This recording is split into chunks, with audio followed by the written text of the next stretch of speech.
Hello, hello. It's Miss Flowers coming to you from Miss Flowers Patio Garden. And I've been thinking a lot about this garden and not just what I'm going to grow, but what I'm going to do with it. Now, I know the first thing that will come to your mind is, well, honey, you're going to eat it. And that's true.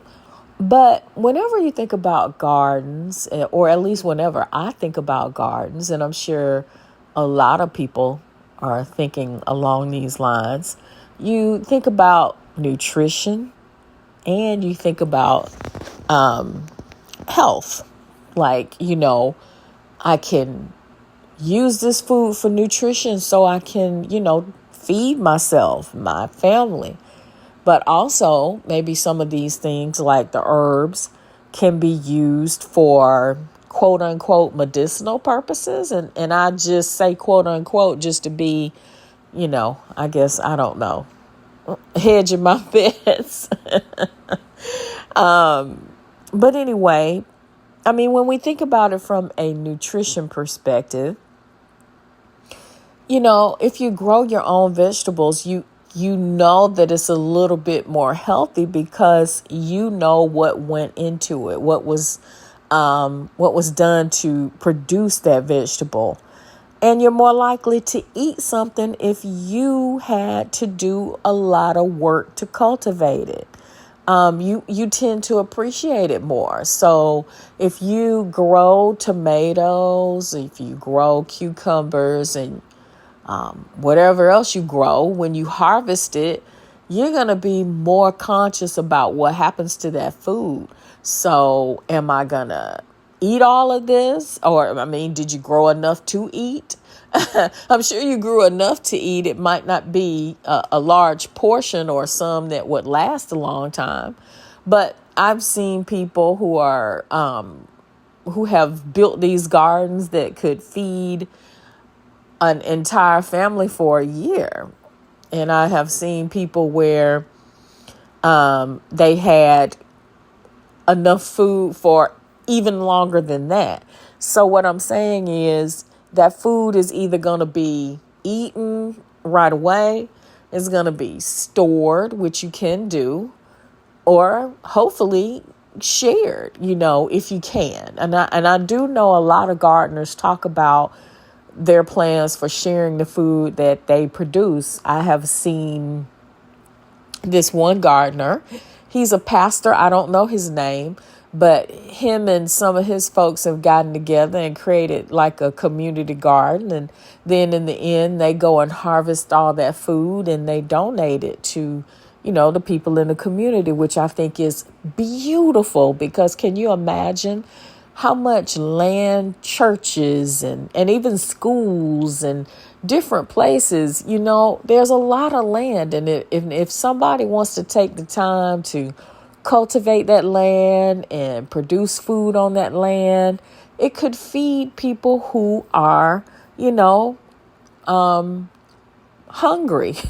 We know that food prices are going up a lot and people cannot afford the groceries that they used to be able to afford. And we also know that a lot of the safety nets that we used to have are going by the wayside. So we're going to have to start thinking more communally, maybe, in that we're being more creative about where we place these gardens. Now, besides nutrition, we're going to think about what we grow and how it can be used, as I said, kind of medicinally or for health purposes.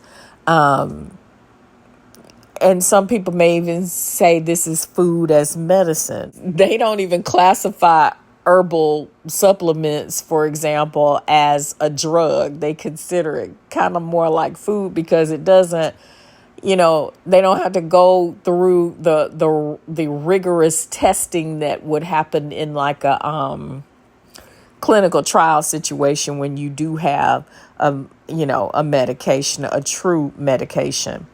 So, but even when you think about food as medicine and herbs. And let's just say that you may not grow these herbs, but you take them as a supplement. Even then, you still have to think about, one, am I taking this herb in a safe way, just on its own, am I able to use this on a daily basis? Is it affecting any of the systems in my body in a negative way? We would consider that to be something of a side effect. I mean, if the benefit of whatever this supplement is outweighed by the side effects that are causing you problems, then, hey, the hell with that. Also, a lot of us have to think about the fact that as we get older, especially, and I'm not saying only older people, but especially older people, and definitely people who have certain chronic illnesses, you have to think about how this herbal medication interacts with the medications that you are prescribed by your healthcare provider, your physician, your nurse practitioner, your physician assistant, whatever your situation is.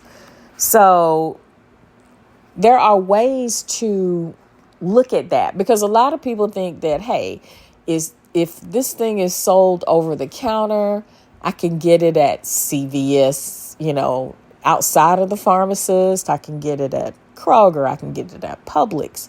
Then it must be healthy. Well, it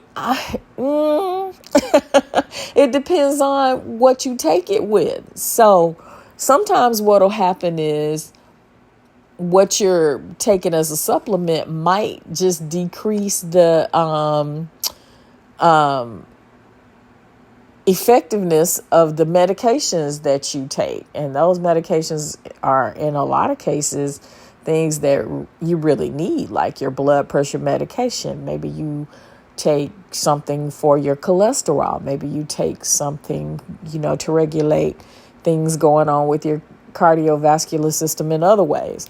So you must always know how any herbal supplement or anything that you introduce into your body is going to be affecting what you take as a medication. Now, to find all this out, I loves to research. You need to know that Miss Flowers do dearly love to research, and I have a particular set of skills.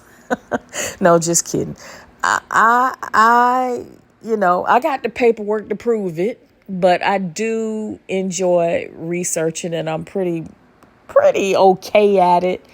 So I thought we might go online and look at a couple of things, especially like some of the more common medications and how you can find out, if they interact with maybe some herbal supplements. Because we know with a lot of times when we're dealing with herbs, you can take them by mouth. Either way, somehow your body is absorbing these things. And it's important to know how they interact with anything else that you are taking. So let's take a look and find out.